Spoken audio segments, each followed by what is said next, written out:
नमस्कार दोस्तों, market analysis के वीडियो में आपका स्वागत है। समझते हैं कि आज का क्या व्यू था, कैसे हमने ट्रेड किया और कल हम यहाँ पे किस हिसाब से ट्रेड कर सकते हैं वो समझते हैं।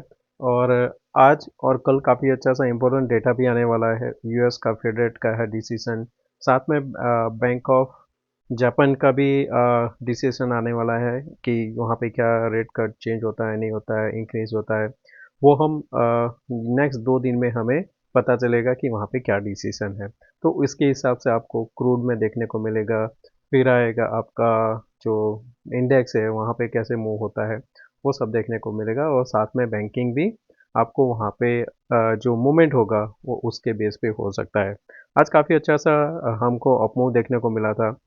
और मार्केट में क्या था कि स्टार्टिंग में लोगों को था कि जो ये वॉर की वजह से यहाँ पे कंटिन्यू सेलिंग आ सकती है, तो वहाँ पे लोग शॉर्ट कर रहे थे, पर काफ़ी अच्छा सा ट्रैप भी किया था। मैंने क्या यहाँ पे डिस्कस किया था, स्टार्टिंग में ही बताया था कि मार्केट ओपन होने के बाद में आपको ध्यान में रखना है कि 710 होल्ड कर जाता है, तो फिर हम यहाँ पे इसको 760, 810, 836, 7 और 860 यहाँ तक हमें देखने को मिलेगा। यहाँ पे क्या था, मस्ट होल्ड 732। तो यहाँ से हमने जो मार्केट में फर्स्ट डिप देखने को मिला, बाद में हमने यहाँ पे इस लेवल पे बताया कि यहाँ पे आपको लॉन्ग कर सकते हो। और फिर यहाँ तक आया तब मैंने बताया कि अब ये जोन ऐसा है कि जहाँ से रिवर्सल भी हो सकता है, प्रॉफिट बुकिंग एक बार कर सकते हो। फिर काफ़ी अच्छा सा यहाँ पे कंसोलिडेशन हुआ और बाद में जाके यहाँ पे जो अप मूव देखने को मिला था। ये जब मूव आया था तब हमने बैंक निफ्टी में ट्रेड लिया था, जैसे कि यहाँ पे देखें तो। और स्टॉक जो बताया था कि आपको जो ध्यान में रखना है ओ एफ एस एस था, उसमें भी आज देखें तो करीबन 200 पॉइंट का वहाँ पे मूव आया है। और उसके बाद में देखें तो बजाज फाइनेंस का था सपोर्ट 928 था, उस टाइम 929 चल रहा था, उसने भी यहाँ पे 940 का हाई लगाया था। 940 के ऊपर का था व्यू कि इसके ऊपर होल्ड किया तो सस्टेन कर सकता है। क्रूड में भी बाउंस आया था मॉर्निंग में। और बाद में जो हमारा व्यू था कि अगर किसी को ऑप्शन सेल करना है तो उसके लिए भी आइडियल था 81 600 का स्ट्रेडल। और लास्ट में ये था 55 860 को होल्ड करेगा तो 5680 की ओर जा सकता है। और मैक्सिमम रिस्क रखना था यहाँ पे बाद में 30 पॉइंट्स। और 955 के आसपास मैंने उनको बोला था कि टाइम भी अब कम बचा हुआ है, तो यहाँ पे बुक कर सकते हो। तो आज का दिन परफेक्ट रहा था। और अगर आपको इस चैनल में ज्वाइन होना है तो लिंक डिस्क्रिप्शन में है, वहाँ से आप ज्वाइन हो सकते हो। और अब यहाँ पे हमें क्या देखना है कि अभी हमें हायर एंड पे जाके क्लोज हुए हैं। ये जो गैप था वो भी फिल हो चुका है। सेंसेक्स का कल एक्सपायरी है, उसने भी यहाँ पे हायर एंड पे जाके क्लोज किया है। तो अब यहाँ से किस हिसाब से हम आगे ट्रेड कर सकते हैं वो समझते हैं। दोस्तों, अगर आप इस चैनल पे नए हो तो सब्सक्राइब जरूर करना। वीडियो पसंद आए तो लाइक एंड शेयर जरूर करना। तो लास्ट हमारा जो वीकेंड में हमारा डिस्कशन था कि सेंसेक्स में देखें तो एक रेक्टेंगल बना हुआ है और यहाँ पे ये जो गैप था वो भी फिल हो गया। साथ में हमने इस सेंटर जो पॉइंट रहता है, कोई भी जो पैटर्न रहता है, अगर उसी के आसपास आता है तो आपको एक बार रुकना चाहिए। क्यों? क्योंकि यहाँ से ये नीचे भी आ सकता है और कंटिन्यू भी जा सकता है। पर जिस हिसाब से दो कैंडल बना है, एक्सपेक्टेशन है कि यहाँ से और भी थोड़ा ऊपर जाना चाहिए। और बेस्ट क्या होगा कि अगर आप यहाँ पे कल एक्सपायरी 82 200 की ओर करते हैं तो एक बेस्ट होगा, क्योंकि लास्ट भी आपका एक्सपायरी उसी के आसपास था, यहाँ पे भी आ जाएगा, उसी के आसपास हो जाएगा।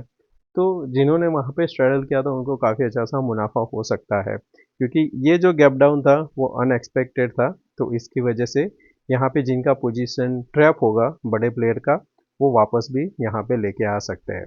तो कल भी मेरा व्यू वही रहेगा, फ्लैट अगर होता ओपन होता है, गैप अप ओपन होता है तो कंटिन्यूएशन कर सकते हैं, अनलेस कोई बड़ा गैप अप हो जाए। इसमें भी सेम है कि जो कंटिन्यूएशन है और यहाँ पे जा सकता है ऊपर में 2540 तक का अभी तक मुझे लग रहा है। तो 25,040 तक के लिए आप यहाँ पे एक ट्रेड ले सकते हो। फिर वेट करना, क्योंकि लास्ट टाइम देखे तो इसका लो क्या था 77, उसके बाद 55, उसके बाद में 81। तो ये सारे जो लेवल है, जब तक इसके ऊपर क्लोज नहीं देगा आपको अप मूव देखने को नहीं मिलेगा।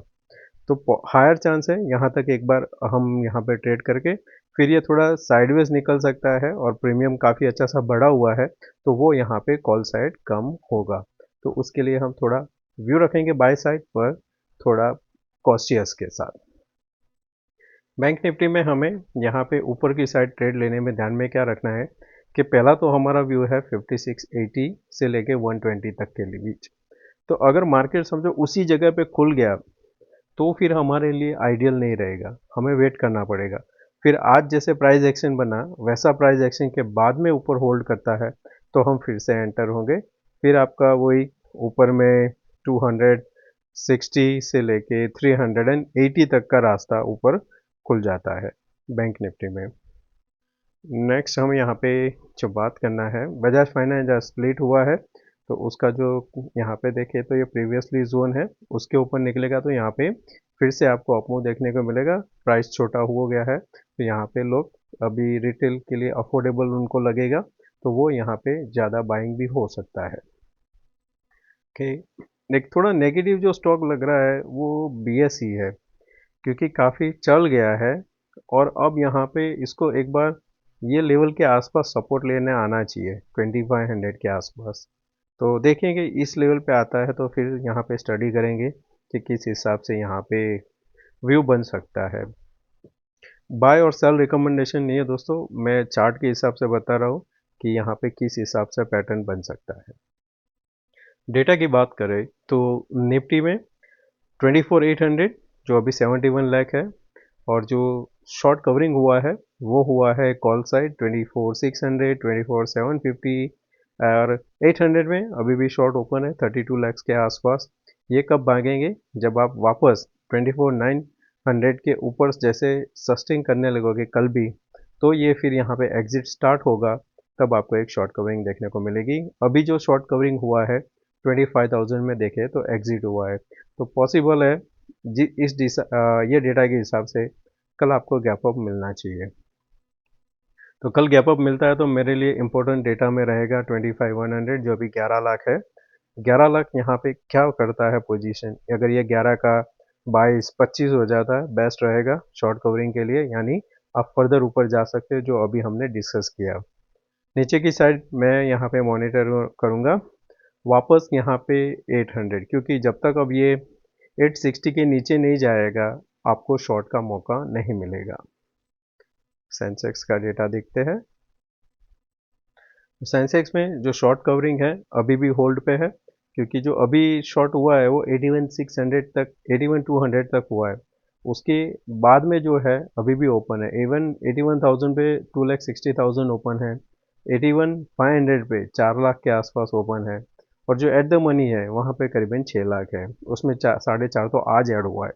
तो कल अगर मार्केट यहाँ पे फिर से यही लेवल यानी 81,600 के ऊपर ही होल्ड करता है, डीप मार के 800 निकालेगा, शॉर्ट कवरिंग इसमें देखने को मिलेगा, तो ऊपर की साइड ट्रेड मिल सकता है इसमें भी।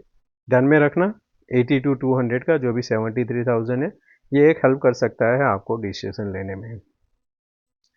ग्लोबल क्यूज की बात करें तो अभी 578 पॉइंट्स आपको डाउ जोन्स में अपसाइड देखने को मिल रहा है। क्रूड में देखें तो वापस नीचे से बाउंस आया है 6171 के आसपास, और बाकी सारी चीज़ में देखें तो प्रॉफिट बुकिंग भी देखने को मिल रही है, जैसे कि यहाँ पे USD INR इसमें भी आपको एक गिरावट देखने को मिली है। बॉन्ड यील्ड में बॉन्ड यील्ड वही है, डॉलर इंडेक्स में कमजोरी आपको देखने को मिली हुई है। तो डॉलर इंडेक्स कम होता है तो FII का बाइंग आपको फिर से देखने को मिल सकता है। तो ये सब मिला के देखें तो एक पॉजिटिव है अभी के लिए ग्लोबल न्यूज़ में। अभी देखते हैं इंट्राडे।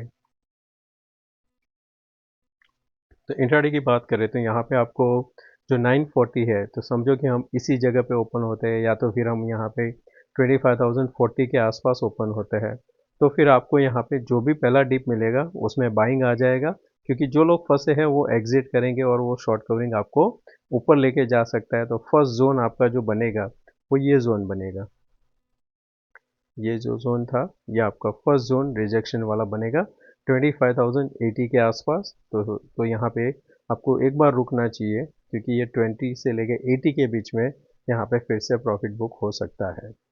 नीचे में शॉर्ट के लिए थोड़ा लेवल दूर है 860 के 850 के बाद में ही कुछ यहाँ पे आपको ट्रेड मिल सकता है। यहाँ पे जैसे ये 80 के ऊपर सस्टेन करने लगेगा, फर्दर शॉर्ट कवरिंग आपको लेके जा सकता है 380 तक के लिए। नीचे में शॉर्ट के लिए इसमें भी अभी थोड़ा आप रुक जाए तो सही रहेगा, क्योंकि जब तक ये 680 जो ब्रेकआउट मिला है उसके नीचे नहीं जाएगा तब तक आपको शॉर्ट नहीं मिलेगा। तो तीनों इंडेक्स में आपको वही ध्यान में रखना है कि गैप अप ओपन होता है, फर्स्ट डिप में बाइंग आ सकता है, जो मोमेंटम है वो कंटिन्यू हो सकता है। एक्सपायरी है तो एक्सपेक्ट कर सकते हो क्विक मूव आपको नीचे मिले, या तो फिर ओपन होके कंटिन्यू ऊपर चला जाए, ये भी पॉसिबल है। तो ऊपर के लिए अगर शॉर्ट कवरिंग ध्यान में रखना है तो 80 टू 200 ध्यान में रखना, ये सीधा आपको 600 वापस लेके जा सकता है। और उसी तरह अगर बड़ा गैप अप ओपन होता है 80 टू 400 के आसपास, तो फिर वहाँ से सीधा आप वापस 81 800 भी आ सकते हो। तो ये हमारा कल का व्यू है। और वीडियो अच्छा लगा है तो प्लीज़ लाइक एंड शेयर जरूर करना। थैंक यू, मिलते हैं नए वीडियो में। Take care, bye bye.